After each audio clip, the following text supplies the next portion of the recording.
اس سوال کا جواب بھی آپ کو پتا ہے. داڑھی کو اچھے طریقے سے یعنی آپ اس کو، میرا ذاتی طور پر بعض علماء کی وجہ سے ایک ٹینڈنسی یا رجحان ہے کہ آپ اگر داڑھی کی شیپ کو خراب نہیں کرتے، تھوڑا بعض سیٹنگ کروا لیتے ہیں تو کوئی مسئلہ نہیں ہے، لیکن آپ اس کو وہ جو مخصوص خط جس کو کہا جاتا ہے ماپ کر اور چھیل کر، وہ نہیں کرنا چاہیے. دیکھیں 3 حکم ہے اس میں: وَفُلُّهَا وَفِّرُ وَرْخُ، لٹکنی چاہیے، بڑھانی چاہیے اور چھوڑ دینی چاہیے. بعض اوقات اگر آپ اس کو تھوڑی بہت سیٹنگ بھی کرا لیتے ہیں تو وہ صحابی کا عمل بھی آپ کے سامنے ہی ہے. وہ بھائیوں نے ادھر سے پکڑ کے کہتے ہیں ادھر سے ادھر آ کے شروع کر دینا، ادھر سے کاٹ لیتے ہیں اور اوپر سے، میں نے کہا اس سے اوپر لے جاؤ، ادھر سے شروع ہوئی نا اصل میں، تو ادھر سے مٹھ پوری کر لو تو چھوڑ دیں، اس کی حالت کو خراب نہ کیا جائے تو ٹھیک ہے انشاءاللہ. یہ جو بالوں کو کاٹتے ہیں اوپر سے لمبا لمبا چھوڑتے ہیں نیچے سے، یعنی جی وہ قضا کہلاتا ہے اور وہ یہود کی علامت ہے، اور اس سے اللہ کے رسول نے منع فرمایا ہے. یہ ڈیزائننگ کروانا، کوئی لائنیں بنوا دینا، کچھ حصہ مونڈ دینا اور کچھ حصہ چھوڑ دینا، یہ یہود کے ساتھ مشابہت ہے، یہ نہیں کرنا چاہیے، اس سے منع.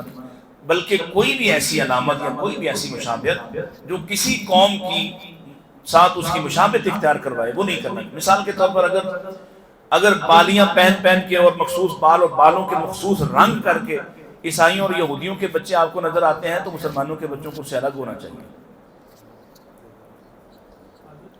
سوال یہ ہے کہ اچھا میں دس رہے ہیں کہ کل سوالوں کے جواب ہونے نا اصل کہتے ہیں کہ پہلے نا وہ لات عزا کے منات کے طویل گلے میں ڈالتے تھے، وہ لات عزا منات اس کے طویل ڈالتے گلے میں، آپ کو کرانی ہے آیت بنا کے ڈالتے ہیں، وہ جائز ہے. پہلے کیا ڈالتے تھے؟ ہاں بھائی چاہے قرآنی آیات کا تمیز بنایا جائے، جب اللہ کے رسول نے یہ کہہ دیا ہے نا من علق تمیمۃ فقد اشرک، پھر دوسری کوئی بات ہمیں تو سمجھ نہیں آتی. اس لیے یہ جو اہل حدیثوں کے دم درود جھاڑ والے ہیں نا، وہ ہم سے تو خیر بڑے تنگ ہیں. ہم تو کہتے ہیں کہ یہ بھی شرک کا ہی کاروبار ہے. آپ اصل میں انہیں اللہ سے ہٹا کر اس کام پہ لگا دیتے ہیں. آپ کہتے ہیں اچھا والٹ میں رکھ دو، جیب میں ڈال دو، کپڑے کے اندر سی دو، تو یہ کیا ہے؟ یہ بھی وہ سمجھتے ہیں اللہ کا یہ تعلیق، اس کو مطلب اس کو لٹکانا، یہ لٹکانا نہیں ہے، کہیں بھی لٹکایا جائے. آپ اصل میں معلق کرنا ہے، اپنے ساتھ معلق کرنا. تو یہ سب فراڈ ہے، شرک ہے، سیدھا سیدھا شرک ہے. رسول اللہ کا فتویٰ عام ہے، اور کیا بات کرنا ہے. پتہ نہیں کیا ترجمہ ہے. ہاں اصل میں وہ کہتے ہیں یہ بچانے والا ہے.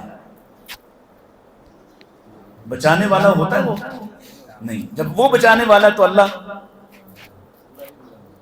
کس سے کہتے ہو اعوذ باللہ من الشیطان الرجیم، بچانے والا کون ہے؟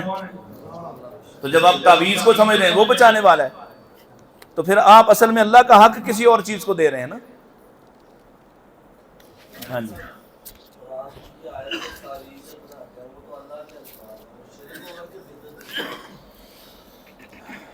اچھا یہ جو ہے نا بہت اگر آپ دیکھیں ڈیپلی دیکھیں جاتے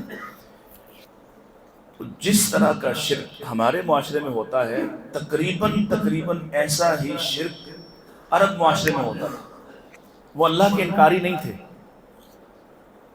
میں بڑی ذمہ داری سے یہ بات کہہ رہا ہوں اور قرآن سے یہ کہہ رہا ہوں. قرآن یہ کہہ رہے ہیں ان سے پوچھو کس نے زمین و آسمان بنائے ہیں؟ کہیں گے اللہ. کون آسمان سے پانی اتارتا ہے؟ کہیں گے اللہ. کون راستے دیتا ہے کشتیوں کو؟ کہیں گے اللہ. مشکلات میں پھنس جاتے تو کس کو پکارتے؟ اللہ کو. تو وہ اللہ کے انکاری نہیں تھے، لیکن یہی جو تصرفات میں شرک کرتے تھے. تو جب آپ قرآن کا تعویذ، اللہ کے رسول علیہ السلام موجود تھے نا، آپ نے لوگوں کو دم کرنا بھی سکھایا، آپ نے لوگوں کو معوذات بھی سکھائیں، آپ نے لوگوں کو مختلف دعائیں بھی سکھائیں، آپ نے بچوں کو نظر لگتی ہے اس پر بھی دم سکھایا. تو آپ نے لکھ کر گلے میں کیوں نہیں ڈال دیا؟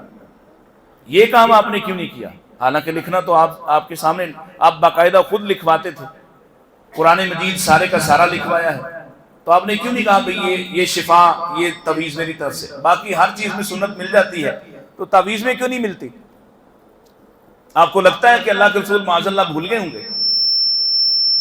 جس نبی نے آپ کو جوتا پہننے کے آداب سکھائے ہوں، تھوکنے کے آداب سکھائے ہوں، اور وہ سلمان فارسی والی روایت جس میں انہیں یہودی مذاق کرتا ہے کہ تمہیں لگتا ہے تمہارا نبی پیشاب کرنا بھی سکھاتا ہے، کہاں سکھایا آپ؟ جس نبی نے استنجا کرنے کے آداب سکھائے ہوں وہ تعویذ بھول گئے ہوں گے کہ قرآن کے تعویذ لکھ کے ڈال لینا اور تمہارے بچوں کو جناب شفا مل جائے گی؟